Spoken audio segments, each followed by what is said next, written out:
પોતાની માતા સાથે મરી જાત, ક્યાં સુધી મારા છાતી પર બોજ બનીને બેઠી રહીશ? તારા પર દયા ખાઈને તો મેં મારા જ પગ પર કુહાડી મારી દીધી છે. જેમ હું રસોડામાં ગઈ, સવારે સવારે મારી સાસુ ઊંચા અવાજે બૂમો પાડતી આવી ગઈ અને ડરના માર્યા હું 2 ડગલા પાછળ હટી ગઈ. તે મને ખતરનાક નજરોથી ઘૂરી રહી હતી અને મને સમજમાં નહોતું આવતું કે હવે મેં કંઈ ભૂલ કરી દીધી, જ્યારે થોડીવાર પહેલાં જ હું બિલકુલ ઠીક બેસીને નાસ્તો કરી રહી હતી. હું અપરાધીની જેમ માથું ઝુકાવીને ઊભી હતી.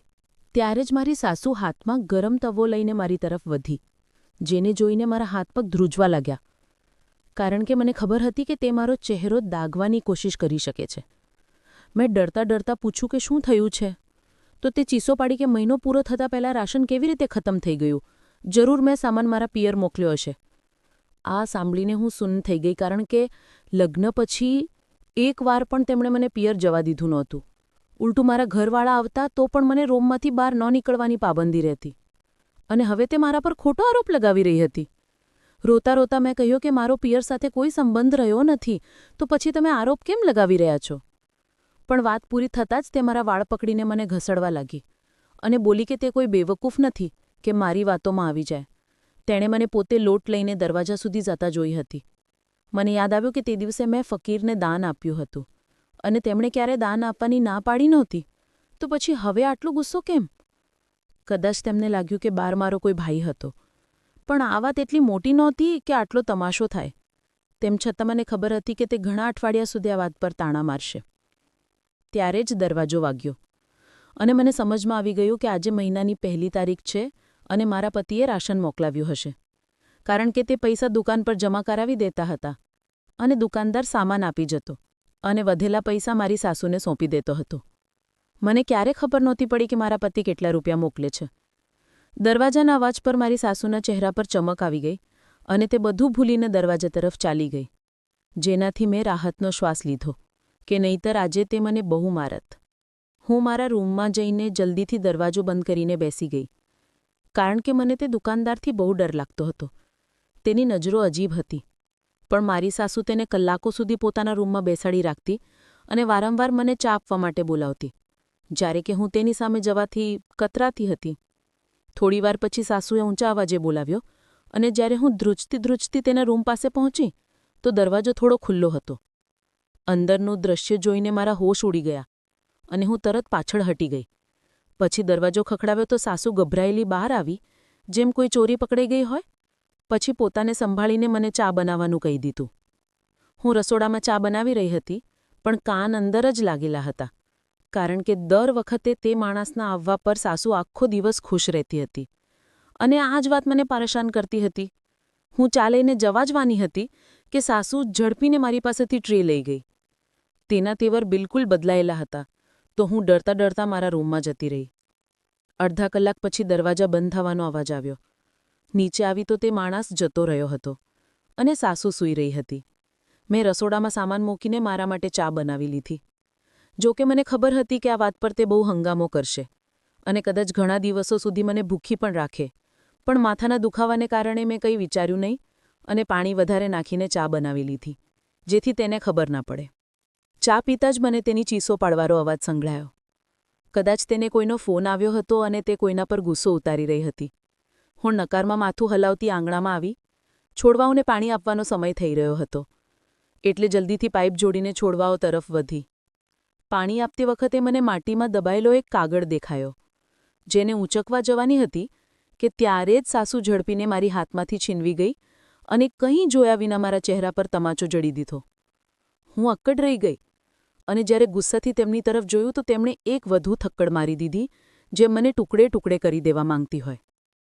તે ચીસો પાડી કે હું અહીં પાણી કેમ આપી રહી છું, અને હું માથું ઝુકાવીને ઊભી રહી ગઈ, કારણ કે દરેક કામ જણાવીને જ કરવાની આદત હતી અને ન જણાવવા પર તે અવારનવાર મારતી વઢતી હતી. તે કાગળ પાછો ક્યારીમાં ફેંકીને મને અંદર જવાનું કહીને ચાલી ગઈ. હું રોતા રોતા રૂમમાં ચાલી ગઈ. ઘણા કલાકો રોયા પછી જ્યારે મન હળવું થયું તો હું રસોડામાં જમવાનું બનાવવા લાગી. સાસુ શંકાભરી નજરોથી જોઈ રહી હતી. ત્યારે જ તેમણે કહ્યું કે તેમના રૂમમાંથી ઘી લાવી આપો. જ્યારે હું તેમનો રૂમ ખોલીને અંદર ગઈ તો સવારે મળેલા કાગળ જેવો જ એક વધુ કાગળ સોફા પર પડ્યો હતો. હું તેને ખોલવા માંગતી હતી, મગર ડર હતું કે સાસુ જોઈ લેશે. એટલે જલ્દીથી પરચી ઉચકીને બહાર આવી અને મોકો જોઈને તેને કચરાપેટીમાં ફેંકી દીધી, જેથી પછીથી વાંચી શકો. જમવાનું બનાવીને તરત જ કચરાપેટી પાસે આવી અને પરચી ખોલવા જવાની હતી કે કોઈએ ખભે હાથ મૂક્યો. મને લાગ્યું સાસુએ પકડી લીધી છે, પણ પાછળ ફરી તો રશ્મિ બુઆ હતા, જે બહુ ઓછા મારા ઘરે આવતા હતા. તેમણે પૂછ્યું કે સાસુ ક્યાં છે, અને મેં ઈશારો કરી દીધો. હું ચા બનાવવા લાગી ત્યારે સાસુ ગુસ્સામાં આવી અને બોલી કે હું ઘરનો સામાન બરબાદ કરી રહી છું અને રશ્મિ બુઆ જેવી સ્ત્રીને તે પાણી પણ નહીં પૂછે. મને નવાઈ લાગી, પણ સાસુ પાસેથી કંઈ પણ ઉમ્મીદ નહોતી કરી શકાતી. હું તેમની પાછળ તેમના રૂમમાં ગઈ તો તેમણે મને વઢીને ભગાડી દીધી. રશ્મિ બુઆ માથું ઝુકાવીને બેઠી હતી અને હું રસોડામાં પાછી ફરી. બુઆના બેસવા સુધી રૂમમાંથી સતત ચીસો પાડવાના, બૂમો પાડવાના અને આરોપ પ્રત્યારોપના અવાજો આવતા રહ્યા, જેના પર મેં ધ્યાન ન આપ્યું અને મારા રૂમમાં જઈને લેટી ગઈ. રાતના કોઈક પોરે ગેટ ખુલવાના અવાજથી મારી નીંદ ખુલી. ઘરમાં ફક્ત હું અને સાસુ રહેતા હતા, એટલે આટલી રાતે કોઈ આવવા પર મને નવાઈ થઈ. નીચે જઈને જોયું તો વિનોદ ભૈયા સાસુના રૂમમાં જઈ રહ્યા હતા. હું ડરી ગઈ કે ક્યાંક પતિ સમીરને કંઈ થયું તો નહીં. મેં સાસુનો દરવાજો ખખડાવ્યો. 5 મિનિટ પછી તે ગુસ્સામાં બહાર આવી અને મારા પૂછવા પર ઉલટું મારા પર ચીસો પાડવા લાગી કે હું એ જ ઈચ્છું છું કે તેમનો દીકરો મરી જાય, જેથી હું આઝાદ ફરી શકું. મારી ચિંતાને સમજવાને બદલે તેમણે ફરી મને ભગાડી દીધી અને કહ્યું કે વિનોદ અહીંયા આવ્યો નહોતો, જ્યારે કે મને પૂરો વિશ્વાસ હતો કે તે એ જ હતા. સવાલે ઉઠીને જોયું કે સાસુ બહુ બધા ચોખા સાફ કરી રહી હતી. પૂછવા પર બોલી કે દાન માટે બિરયાની બનાવવાની છે. રાતની ઘટના પછી મનમાં સવાલ ઉઠી રહ્યો હતો, એટલે મેં ખચકાતા ખચકાતા ફરી પૂછ્યું કે તે વિનોદ ભૈયા જ હતા ને? તે તમતમાઈને બોલી કે કોઈ નહોતું અને મારા પર ઉલટો શક કરવા લાગી કે ક્યાંક મારું દિલ વિનોદ પર તો નથી આવી ગયું. હું સદમામાં ચૂપ રહી ગઈ, કારણ કે મારું ચરિત્ર બિલકુલ સાફ હતું. તૂટેલા મનથી રસોડામાં આવી તો જોયું કે વિનોદ ભૈયાનો ફોન આવ્યો છે અને સાસુ તેમની સાથે ધીમે ધીમે દબાયેલા સ્વરમાં વાત કરી રહી હતી. મેં બધું સાંભળી લીધું હતું. તે કહી રહ્યા હતા કે રાતે તે મારી સાસુના રૂમમાં પોતાની ઘડિયાળ ભૂલી ગયા છે, એટલે તે ઘડિયાળ મોકલાવી દે. આ સાંભળતા જ હું મારી સાસુના ઓશિકા પાસે જઈને ઊભી રહી ગઈ. તેમની ચોરી પકડાઈ ચૂકી હતી. તે મારા પર કેવી રીતે ઇલ્ઝામ લગાવી શકતી હતી, જ્યારે કે તેમનો અને વિનોદનો સંબંધ હવે મારી સમજ બહાર થતો જઈ રહ્યો હતો. મારી સાસુ ગુસ્સાથી આગ બબૂલા થઈ ગઈ અને મારા પર જ આરોપ લગાવવા લાગી કે હવે તે પોતાના દીકરાને ફોન કરીને બધું જણાવશે. જ્યારથી મારા પતિ વિદેશ ગયા હતા ત્યારથી મારી તેમની સાથે કોઈ વાત નહોતી થઈ, અને જે મોબાઈલ તે મને દઈને ગયા હતા તે પણ મારી સાસુએ પોતાના કબજામાં લઈ લીધો હતો. તે ક્યારેય મને તેમની સાથે વાત નહોતી કરાવતી અને ખબર નહીં તે તેમને શું શું કહેતી હતી. હું આ વાતોથી અજાણ હતી, કારણ કે પૂછવા પર તે મને અપશબ્દ કહેવા લાગતી હતી. હવે જ્યારે હું તેમની સામે ઊભી રહીને સવાલ કરી રહી હતી તો તે મારા ચરિત્ર પર કાદવ ઉછાળવા લાગી, જેથી હું ચૂપ થઈ જાઉં. મેં મારા કાનોથી બધું સાંભળ્યું હતું અને સમજી નહોતી શકતી કે મારી સાસુ કયા ગુલ ખીલવી રહી હતી. મારી બુઆ પણ આટલા વર્ષો પછી આવી હતી અને ઝઘડો કરીને પાછી જતી રહી. ચોક્કસ કોઈ વાત હતી. મારી ભૂલ ફક્ત એ હતી કે મેં પૂછી લીધું હતું કે વિનોદ અહીં રાતના સમયે શું કરવા આવ્યા હતા.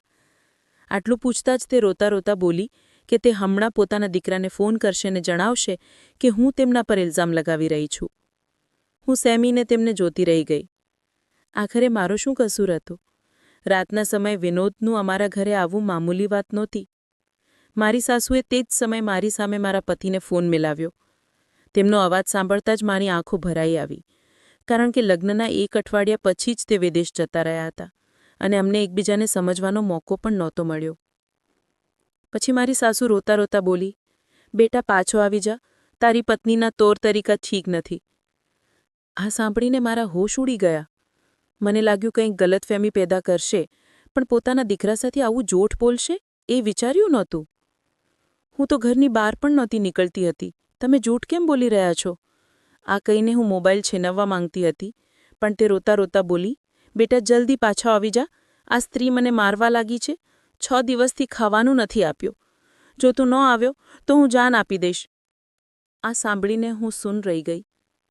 સમીર, મારી વાત સાંભળો, આ બધું જૂઠ છે. હું ચીસો પાડી, પણ તે મોબાઈલ લઈને પોતાના રૂમમાં ચાલી ગઈ. ખબર નહીં તેમને શું કહ્યું કે મારા પતિ મારી વાત સાંભળવા માટે તૈયાર જ ના થયા અને કહી દીધું કે તે 2 દિવસમાં આવીને મને તલાક આપી દેશે. હું દિવસભર રોતી રહી અને મારી સાસુ મનોમન ખુશીઓ મનાવી રહી હતી. એ દિવસ પણ આવી ગયો જ્યારે મારા પતિને પાછું ફરવાનું હતું. હું પરેશાન હતી. મારા ચરિત્રની સફાઈ કેવી રીતે આપીશ? મારો પતિ પોતાની માતાની વાત માનવાવાળો હતો. હું ડરથી ધ્રુજી રહી હતી. જો તલાક મળી ગયું તો હું ક્યાં જઈશ? આખો દિવસ રોતા રોતા વીતી ગયો. સાંજ કરતાં જ તે 4 વર્ષ પછી પાછા ફર્યા અને એટલા બદલાઈ ચૂક્યા હતા કે ઓળખવા મુશ્કેલ થઈ રહ્યા હતા. ત્યારે જ મારી સાસુ આગળ વધી અને રોતા રોતા મારા પતિના ગળે લાગી ગઈ. હું દૂર ઊભી અપરાધીની જેમ માથું ઝુકાવીને વિચારી રહી હતી કે હવે હું શું કહીશ. મારી પાસે પોતાના બચાવમાં કહેવા માટે કંઈ નહોતું. ત્યાં મારી સાસુ ખબર નહીં કયા કયા તસવીરો ઉચકીને મારા પતિને બતાવી રહી હતી કે હું મોહલ્લાના ડૉક્ટર સાથે રંગે હાથે પકડાઈ ગઈ છું અને તેણે મારા વિરુદ્ધ ગવાહ પણ ભેગા કરી લીધા છે, જેમાં સૌથી ઉપર વિનોદ હતો. સબૂત અને ગવાહોને કારણે હું બિલકુલ તૂટી ચૂકી હતી અને સમજમાં નહોતું આવતું કે પોતાના બચાવમાં શું બોલું. હું દૂર ઊભી હતી. ત્યારે જ મારી સાસુ ઊંચા અવાજે રોતા રોતા કહેવા લાગી, બેટા, આને તલાક આપી દે. તું 4 વર્ષ વિદેશમાં હતો કે પછી આ પેટથી કેવી રીતે થઈ ગઈ? જો, આ તેના રિપોર્ટ્સ છે. વારંવાર ડૉક્ટર પાસે જતી હતી. મને તો સાફ સાફ ગડબડ લાગી રહી છે. અને પૂછ કે તને પેટમાં પડી રહેલો બાળક કોનો છે? મારી સાસુ રોઈ રહી હતી અને બહુ બધા લોકો હવે અમારો તમાશો જોવા એકઠા થઈ ચૂક્યા હતા. દરેક જણ કાનાફૂસી કરી રહ્યું હતું. મારા પતિના ઘર સુધી પહોંચતા પહેલાં જ મોહલ્લાના બાળકો, સ્ત્રીઓ અને કેટલાક પુરુષો પણ તેમની પાછળ પાછળ ચાલ્યા આવ્યા હતા. કારણ કે મારો પતિ બહુ લાંબા સમય પછી ઘરે પાછો ફર્યો હતો, એટલે બધા તેને મળવા આવ્યા હતા. મારી સાસુએ આ જ મોકાને પોતાનું હથિયાર બનાવી લીધું અને મારા પર ઇલ્ઝામ લગાવવાનું શરૂ કરી દીધું. મારા પતિ ગુસ્સાથી મને ઘૂરતા રહ્યા અને મારા હાથ પગ ધ્રુજી રહ્યા હતા. અમારા વચ્ચે ક્યારેય એટલી સમજ નહોતી કે અમે બેસીને 2 મિનિટ વાત કરી શકીએ, કે હું તેને મારા ચરિત્રની પવિત્રતાનો વિશ્વાસ અપાવી શકું. મને પૂરો વિશ્વાસ થઈ ગયો હતો કે હવે તે મને તલાક આપી દેશે અને કદાચ ધક્કા મારીને ઘરમાંથી પણ કાઢી મૂકે. તેની મા જે જાત જાતની વાતો કરી રહી હતી અને જે ગવાહ તેણે ભેગા કરી રાખ્યા હતા, તે જોઈને મને નહોતું લાગતું કે હું બચી શકીશ. એટલે પોતાના બચાવમાં કંઈ બોલવાને બદલે હું માથું ઝુકાવીને મંત્ર વાંચવામાં લાગી રહી. ત્યારે જ મારી સાસુ બોલી, એક રાત હું ઉઠી તો જોયું ડૉક્ટર તેના રૂમમાં હતો. જ્યારે મેં પૂછ્યું તો આ સાફ સાફ જૂઠ બોલવા લાગી. પૂછ અને કે તારી ગેરહાજરીમાં રાતના 12 વાગે ડૉક્ટરને કેમ બોલાવતી હતી? આ વાત પર મેં નજરો ઊંચી કરીને સાસુને જોયું તો તે જલ્દીથી પોતાનું મોં ફેરવી ગઈ, કારણ કે તે જાણતી હતી કે જૂઠ બોલી રહી છે. ડૉક્ટર ઘણીવાર મારી તબિયત બગડવા પર મને જોવા આવ્યો હતો, પણ આનો મતલબ એ નહોતો કે મારી સાસુ મારા પર આટલો ગંદો આરોપ લગાવે. મને કંઈ સમજમાં નહોતું આવી રહ્યું. ત્યારે જ મારા પતિએ પવિત્ર ધર્મગ્રંથ ઊંચકી લીધો અને કહ્યું કે અમે બંને આના પર હાથ મૂકીને સાચું બોલીએ. હું રોતા રોતા તેમની પાસે ગઈ અને અમે બંને હાથ મૂકી દીધો. મારા હાથ ધ્રુજી રહ્યા હતા. ડરથી મારું આખું શરીર થરથરી રહ્યું હતું. ત્યાં મારી સાસુ મારા પતિને વધુ ભડકાવવા માટે ઘણી ઝેરીલી વાતો કહેતી ગઈ. તેણે મને વાળોથી પકડીને ખેંચી અને ચીસો પાડીને બોલી, હમણાં આ જ વખતે તલાક આપી દે. આવી સ્ત્રી મારા ઘરની બહુ બનવા લાયક નથી જે તારી ગેરહાજરીમાં કોઈ બીજા સાથે સંબંધ જોડે. મારા પતિએ મારો હાથ પકડીને મને પોતાની માંથી અલગ કરી અને નાના નાના પગલાં ભરતા તેમની તરફ આગળ વધ્યા. મારી સાસુ ગભરાઈ ગઈ અને પળભર માટે ચૂપ થઈ ગઈ.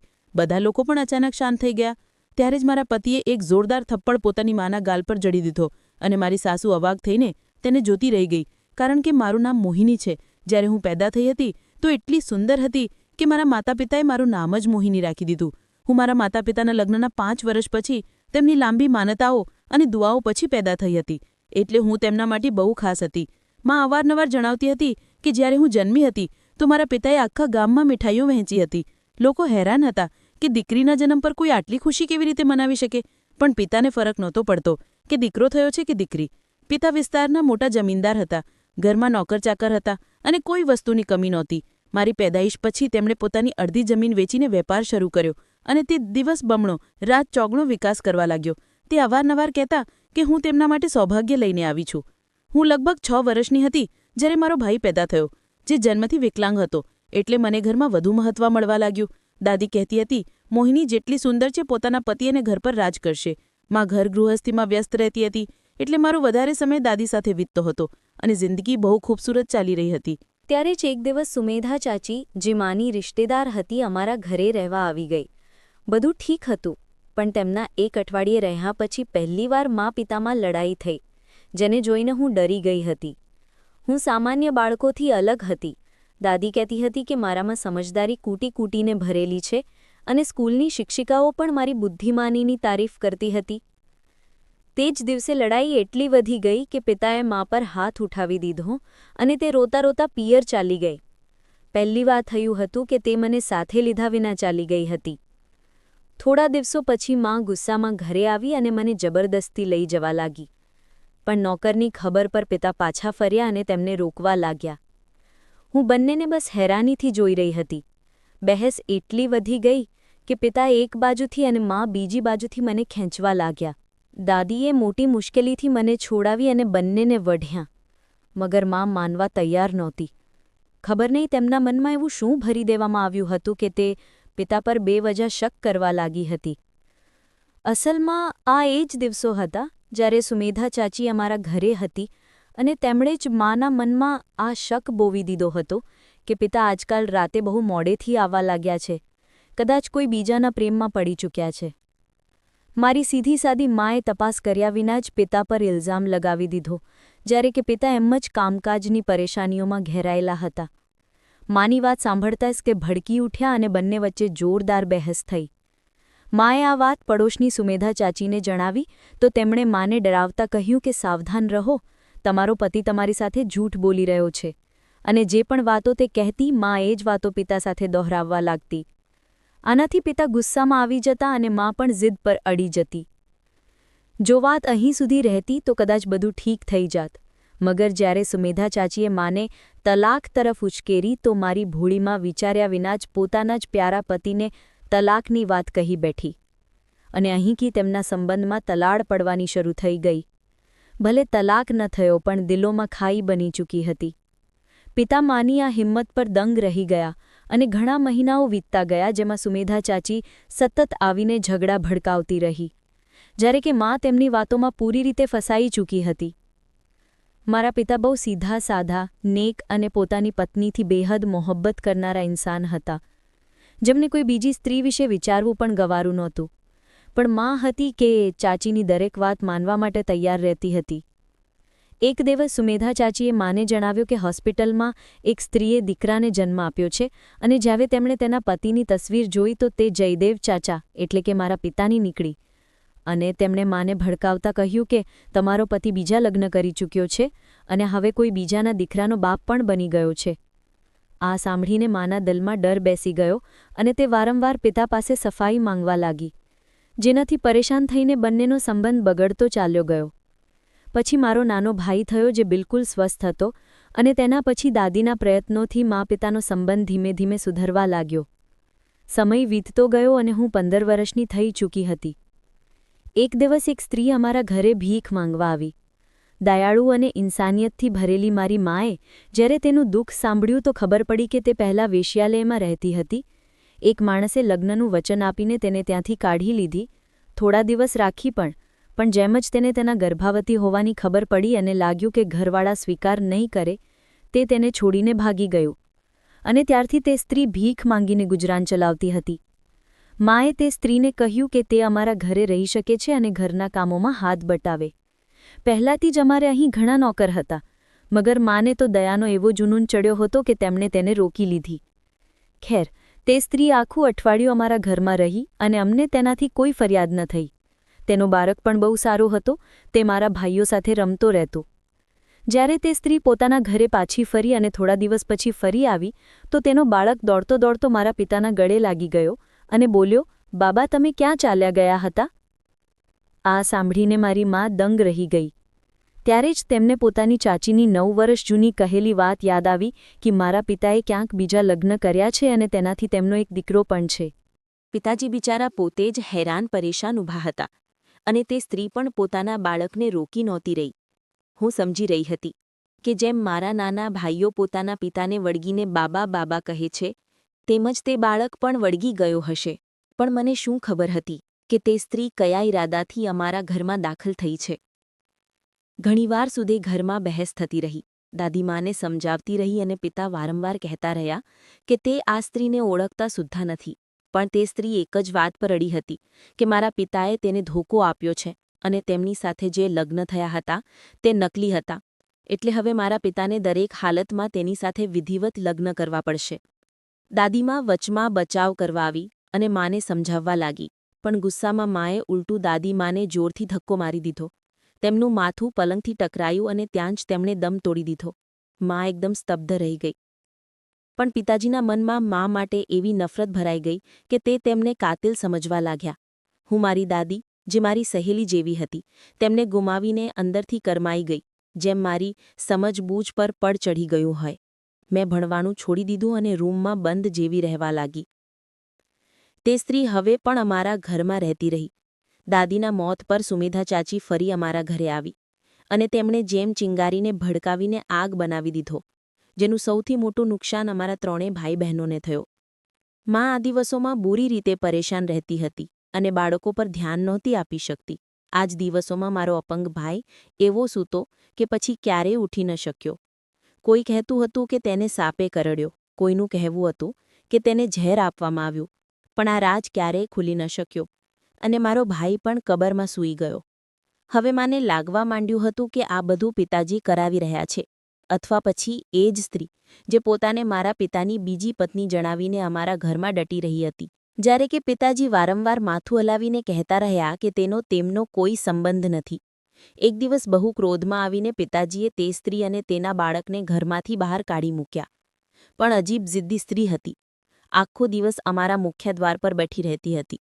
6 દિવસ સુધી પિતાજીએ આ બધું સહન કર્યું. પોલીસમાં ફરિયાદ નોંધાયા પછી તે સ્ત્રી જેમ ક્યાંક ગાયબ થઈ ગઈ. મગર મારી મા અને પિતાનો સંબંધ ફરી પણ સામાન્ય ન થઈ શક્યો. આ જ દિવસોમાં મારા યહાં એક વધુ બહેનનો જન્મ થયો. મા પિતા હવે એકબીજા સાથે વાત નહોતા કરતા, પણ એક જ રૂમમાં રહેતા હતા અને અમારા માટે એ જ પૂરતું હતું. હું 17 વર્ષની થઈ ચૂકી હતી. પિતાના ચચેરા ભાઈઓ તેમની સંપત્તિ પર લાલચભરી નજર રાખી રહ્યા હતા, જેનાથી પિતા તણાવમાં રહેવા લાગ્યા અને કારભાર પર ધ્યાન ન આપી શક્યા. જોતા જોતમાં કરોડોનો વ્યવસાય સમાપ્ત થઈ ગયો અને પિતાએ તેને ગહેરાઈથી દિલ પર લઈ લીધો. આ જ દિવસોમાં સુમેધા ચાચી ફરી અમારા ઘરે આવી, જ્યારે મા પિતાનો સંબંધ લગભગ તૂટવાની અણી પર હતો. સુમેધા ચાચી સતત માના મનમાં વાતો ભરતી રહી અને મા પિતાની બીમારીની પરવાહ કર્યા વગર તેમની સાથે ઝઘડતી, આરોપ લગાવતી અને કલાકો સુધી બહેસ કરતી રહેતી. પિતાની હાલત એટલી બગડી ગઈ કે તે પથારીમાંથી ઉઠવાને પણ કાબિલ ન રહ્યા. ડોક્ટરે કહી દીધું કે તે ક્યારેય પણ દુનિયા છોડી શકે છે, પણ માને તેમના પ્રત્યે જરાય સહાનુભૂતિ ન થઈ.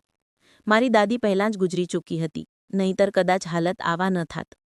એક દિવસ બહેસ દરમિયાન પિતાને હૃદયરોગનો હુમલો આવ્યો અને તે અમને હંમેશા માટે છોડી ગયા. તેમના મોત પછી માને અહેસાસ થયું કે તેમની સાથે શું થઈ ચૂક્યું છે. પિતાની બધી સંપત્તિ પર તેમના ચચેરા ભાઈઓએ કબજો કરી લીધો અને અમને ઘરમાંથી કાઢી મૂક્યા. મા થોડોક સામાન લઈને સુમેધા ચાચી પાસે ગઈ, મગર તેમણે પણ શરણ આપવાની ના પાડી દીધી. ત્યારે જ અમારી નોકરાણીની દીકરી, જે અમારા ઘરમાં ઉછરી હતી, તે અમને પોતાના સાસરે લઈ ગઈ, જ્યાં 2 ટકની રોટલી પણ મુશ્કેલ હતી. તેમ છતાં તેમણે અમારા 4 લોકોનો બોજ ઉચક્યો. મા બીજા ઘરોમાં કામ કરવા લાગી. આ જ વચ્ચે સુમેધા ચાચી, જેમને ખબર હતી કે જાયદાદ કાનૂની રૂપેથી હવે પણ પિતાના નામે હતી, તેમણે નવી ચાલ ચાલી અને પોતાના દીકરા સમીરનો રિશ્તો મારા માટે નક્કી કરી દીધો. મા તો તેમની સગી જેવી જ થઈ ચૂકી હતી, એ જ જેમને તે પોતાનો સહારો સમજતી હતી. ઓછી ઉંમર, લગભગ 18 વર્ષમાં મારા લગ્ન 30 વર્ષીય સમીર સાથે કરાવી દેવામાં આવ્યા. મને કોઈ એતરાજ ન હતો, મગર શરૂઆતના દિવસો બેહદ અટપટા લાગતા હતા, કારણ કે મારી સાસુ દર વખતે કોશિશ કરતી કે અમે પતિ-પત્ની અંદરોઅંદર વાત ન કરી શકીએ. આજ સુધી મારા પતિએ મને હાથ સુદ્ધા નથી લગાવ્યો અને તેની પાછળ પણ સુમેધા ચાચી જ હતી. કદાચ એટલે કે તે ઈચ્છતી હતી કે તેમનો દીકરો ક્યારેય પોતાનું ઘર ન વસાવી શકે. લગ્નના 1 અઠવાડિયા પછી જ પતિ સાઉદી અરબ પાછા ફર્યાને કહ્યું કે જલ્દી મને પણ બોલાવી લેશે. મગર મને પિયર સુધી જવાની પણ ઇજાઝત નહોતી. માએ એક રૂમનું નાનું ઘર ભાડે લીધેલું હતું અને કામ કરીને ખર્ચ ચલાવતી હતી. માના પિયરવાળા પણ અમને રાખવાની ના પાડી ચૂક્યા હતા. પિયરના નામે 2 ભાઈ હતા, જે વિદેશમાં વસી ચૂક્યા હતા. રિશ્તેદારોમાં ફક્ત સુમેધા ચાચી જ હતી, એ જ જેમણે અમારી જિંદગી બરબાદ કરી દીધી અને જેમણે મા આજ સુધી દોષી નથી માની શકી, કારણ કે તેમને સત્યની ખબર જ નહોતી. સુમેધા ચાચી મારા પિતા પર બુરી નજર રાખતી હતી અને ઈચ્છતી હતી કે પિતા મને છોડીને તેમની સાથે લગ્ન કરી લે. તેમનો પોતાનો પતિ ઓછી ઉંમરમાં જ મરી ગયો હતો. આ કોઈને ખબર નથી કે તે ખરેખર મર્યો કે કંઈક બીજું થયું. વાતો ફેલાતી રહી અને વર્ષો વીતતા ગયા. મારી એક નણંદ પણ હતી, મારી જ ઉંમરની, જેની સગાઈ થઈ ચૂકી હતી. તે બહુ સારી હતી અને અમારા બંને વચ્ચે ખૂબ બનતી હતી. મગર મારી સાસુને આ વાત પણ પસંદ નહોતી. જ્યારે પણ સોનિયા મારી પાસે બેસતી, સાસુ તરત તેને બોલાવી લેતી અને મને આ બધું જોઈને ખરાબ લાગતું. પણ હું કંઈ કહી નહોતી શકતી. માએ કહ્યું હતું કે કંઈ પણ થઈ જાય, દરેક હાલમાં પોતાનું ઘર બચાવી રાખજે.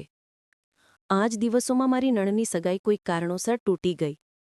એક તો તેનો મંગેતર તેનાથી ઉંમરમાં ઘણો મોટો હતો. બીજું, તે લોકો તરત લગ્ન કરવા માંગતા હતા, જ્યારે કે મારા પતિ વિદેશમાં હતા અને નણના લગ્ન આટલી જલ્દી સંભવ નહોતા. મારી સાસુ અડી ગઈ હતી કે જ્યાં સુધી દીકરો પાછો ફરીને નથી આવતો, દીકરીના લગ્ન નહીં કરે. અસલમાં તે કોઈ અમીર ઘરની શોધમાં હતી, જ્યારે કે પ્રકાશભાઈ એક મામૂલી સરકારી શિક્ષક હતા. સમય વીતતો ગયો અને નણંદ પોતાના મંગેતરની બેવફાઈથી એટલી તૂટી ગઈ કે બીમાર થઈને રૂમમાં બંધ થઈ ગઈ. ન ખાવાનું હોશ, ન કોઈની સાથે વાત. તેની મા પણ તેના રૂમમાં નહોતી જતી. ત્યારે તેમને દીકરી પર દયા આવી અને તેમણે તેના લગ્નનો ફેસલો કર્યો. રિશ્તાઓ જોવામાં આવ્યા અને એક રિશ્તો પસંદ પણ આવ્યો. પણ નણંદ ત્યાં લગ્ન કરવા નહોતી માંગતી. તે કહેતી, લગ્ન કરીશ તો પ્રકાશ સાથે જ કરીશ, નહીંતર કોઈની સાથે નહીં. કારણ કે બાળપણથી જ તેની માએ એ જ નામ તેના મનમાં બેસાડી દીધું હતું. જ્યારે સાસુએ જબરજસ્તી કરી તો નણંદે આત્મહત્યાનો પ્રયાસ કર્યો. સાસુ ડરી ગઈ અને દીકરીને ખોવા નહોતી માંગતી. ત્યારે તેમણે પ્રકાશની પત્ની પર ટોણા ટોટકા શરૂ કરી દીધા અને તે સ્ત્રી બાળકને જન્મ આપતા આપતા ચાલી વસી. સાસુ ખુશ થઈ અને દીકરીને એ જ કામમાં લગાવી દીધી કે કોઈ પણ રીતે પ્રકાશને પોતાના વશમાં કરી લે. નણંદે જાતજાતના ટોણા ટોટકા શરૂ કરી દીધા, જેથી પ્રકાશ તેનો થઈ જાય. એક દિવસ પ્રકાશ અમારા ઘરે આવ્યો અને તેણે મારી સાસુને ટોણું ટોટકું કરતા જોઈ લીધું. તેણે હંમેશા માટે તેમની સાથે સંબંધ તોડી દીધો. આ સદમો નણંદ સહન ન કરી શકી અને તેણે આત્મહત્યા કરી લીધી. ફરી પણ સાસુને હોશ ન આવ્યું અને તે અલગ અલગ લોકો માટે એ જ કામ કરવા લાગી. મને નહોતી ખબર કે તે ટોણા ટોટકા કરે છે. થોડા સમય પછી જ્યારે તેમણે આ કામ છોડી દીધું, ત્યારે મને થોડી રાહત મળી. તે મારા પર બહુ જ જુલ્મ કરતી હતી. ખાવાનું નહોતી આપતી, મારતી પીટતી હતી. ઘણીવાર મારી જાન લેવાની પણ કોશિશ કરી. હું સમજતી રહી કે દીકરીના મોતનો દુઃખ તેમના દિમાગ પર હાવી છે, એટલે બધું સહન કરતી રહી. પણ હવે જે ઇલ્ઝામ તેમણે મારા પર લગાવ્યો, તે માફ કરવા લાયક નહોતો. તે મારી સામે ઊભી હતી અને હું ઈચ્છતી તો પતિને બધું સત્ય જણાવી દેત કે તેમની માં શું શું કરતી રહી છે. પણ હું કંઈ બોલી નહોતી શકતી, કારણ કે લાગતું હતું કે મારા પતિ પહેલાંથી જ બધું જાણે છે. ત્યારે જ તે ગુસ્સામાં ચીસો પાડ્યા, માં, તમે કેટલું જૂઠ બોલશો? રશ્મિ બુઆએ મને બધું સત્ય જણાવી દીધું છે અને મારી પાસે સબૂત પણ છે. તમને બેટા કહેતા મને શરમ આવે છે. મારી બેનના મોત પાછળ પણ તમારો જ હાથ છે. તમે ટોણા ટોટકા કરતી રહી. ડૂબી મરવું જોઈએ તમને. તેમનો ઊંચો અવાજ સાંભળીને સાસુ સહેમીને દૂર જઈને ઊભી રહી ગઈ અને લોકો ફૂસફૂસવા લાગ્યા. હું સ્તબ્ધ ઊભી બધું સાંભળતી રહી. તે ફરી બોલ્યા, તમને શું લાગ્યું કે મને કંઈ ખબર નથી? હું બધું જાણતો હતો. ઉમ્મીદ હતી કે તમે સુધરી જશો. પણ તમે તો ઘરમાં કોહરામ મચાવી દીધો અને મારી પત્ની પર આટલો ઘટિયા આરોપ લગાવીને બદનામ કરવાની કોશિશ કરી. તમે અમારા લગ્નની શરૂઆત પણ નથી થવા દીધી, કારણ કે તમને ડર હતો કે હું મારી પત્નીને પોતાની પાસે બોલાવી લઈશ અને તમે એકલા પડી જશો. અને જે સંબંધ તમે વિનોદ ભૈયા સાથે રાખ્યો છે, તેના માટે તો ધરતીમાં સમાઈ જવું જોઈએ. પતિ રોઈ રહ્યા હતા અને સાસુ શરમથી માથું ઝુકાવેલી હતી. તે જ વખતે મારી મા દોડતી આવી અને મને ગળે લગાવી લીધી. 4 વર્ષ પછી હું મારી માને મળી રહી હતી અને આંસુ રોકાઈ નહોતા રહ્યા. મારા પતિએ મારી સામે હાથ જોડીને રોતા રોતા કહ્યું, મને માફ કરી દો. અને ભલા મને મારા પતિથી વધીને કોણ પ્રિય હતું? મેં તરત તેમને માફ કરી દીધા. મારા પતિએ પોતાની માને ધક્કો મારીને ઘરની બહાર કાઢી મૂકી હતી અને તે રોતી જ રહી ગઈ. વિનોદભાઈ પણ હવે કોઈને મોં બતાવવા લાયક નહોતા બચ્યા અને મારા પતિએ પણ પોતાની માને સ્વીકાર ન કર્યો, કારણ કે મારી સાસુ મારા પતિના મોકલાવેલા પૈસા મને આપવાને બદલે વિનોદભાઈને આપી દેતી હતી. હું પણ વિચારતી રહેતી હતી કે તે હર સમય પૈસાની ફરિયાદ કેમ કરતી રહે છે, જ્યારે કે મારા પતિ આટલા પૈસા મોકલે છે. પણ મને શું ખબર હતી કે તેની પાછળ એક બિલકુલ અલગ કહાની ચાલી રહી છે. મારા પતિ 2 મહિના હિન્દુસ્તાનમાં રહ્યા. તેમણે અમારો મુકદ્દમો લડ્યો અને મારા પિતાના કાકા તાઉ ભાઈઓ પાસેથી બધી જમીન અને જાયદાદ પાછી અપાવી. તેમણે મારા ભાઈઓને રસ્તો બતાવ્યો, મારી બેન અને નાના ભાઈના માથે સ્નેહ ભરેલો હાથ મૂક્યો અને મને કહ્યું કે હું તેમની રાહ જોઉં. તે આવતા મહિને પાછા ફરશે.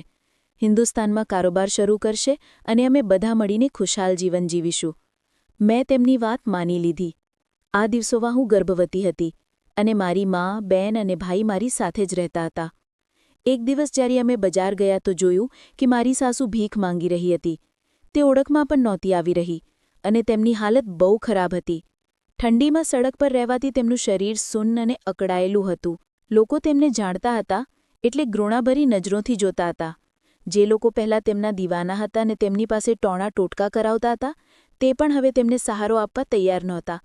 તે ઘણા દિવસો સુધી ભૂખ્યા તરસ્યા સડકો પર પોતાને ઘસડતી રહેતી હતી. મને તેમના પર દયા આવી ગઈ તો મેં પતિને ફોન કરીને કહ્યું, તમારી માથી જે ભૂલ થઈ ગઈ તે થઈ ગઈ, પણ હવે તમારો ફરજ છે કે તમે તેમનું ધ્યાન રાખો. ભલે તે ખોટી હતી પણ તેમને એમ બેસહારા ન છોડો. હું ઘણા દિવસો સુધી પતિને સમજાવતી રહી. ત્યારે તેમણે કહ્યું, હા ઠીક છે, મારી માને ઘરે લઈ આવો. હું મારી સાસુને ઘરે લઈ આવી, જેમના પગ બિલકુલ જવાબ દઈ ચૂક્યા હતા અને જે ચાલી પણ નહોતી શકતી. મેં પૂરા મન અને સ્નેહથી તેમની સેવા કરી. લકવાના કારણે તે બોલી પણ નહોતી શકતી. ફરી પણ દર વખતે હાથ જોડીને મારી પાસે ક્ષમા માંગવાની કોશિશ કરતી હતી. આ વચ્ચે મારા પતિ હિન્દુસ્તાન પાછા ફર્યા અને તેમનો નવો કારોબાર પણ સારી રીતે ચાલી નીકળ્યો, જેનાથી અમારી જિંદગી સંતોષ અને સુકૂનથી ભરાઈ ગઈ. મારી માની જિંદગી ભલે સુમેધા ચાચીના કારણે બરબાદ થઈ હતી, પણ આજે તેમના જ દીકરાના સહારે અમે બહેતર જીવન જીવી રહ્યા છીએ. મને તે સ્ત્રી પણ મળી જે પોતાને મારા પિતાની બીજી પત્ની જણાવતી હતી. તેણે સ્વીકાર કર્યો કે તે સુમેધા ચાચીના પ્રભાવમાં હતી અને એના જ કહેવા પર તેણે આ બધું કર્યું હતું. તે વારંવાર મારી પાસે ક્ષમા માંગતી રહી અને મેં તેને ક્ષમા કરી દીધી, કારણ કે હવે જિંદગીમાં બધું ઠીક થઈ ચૂક્યું હતું અને હું કોઈ એવી જૂની યાદ પોતાની પાસે રાખવા નહોતી માંગતી જે મનને ફરીથી દુઃખ પહોંચાડે.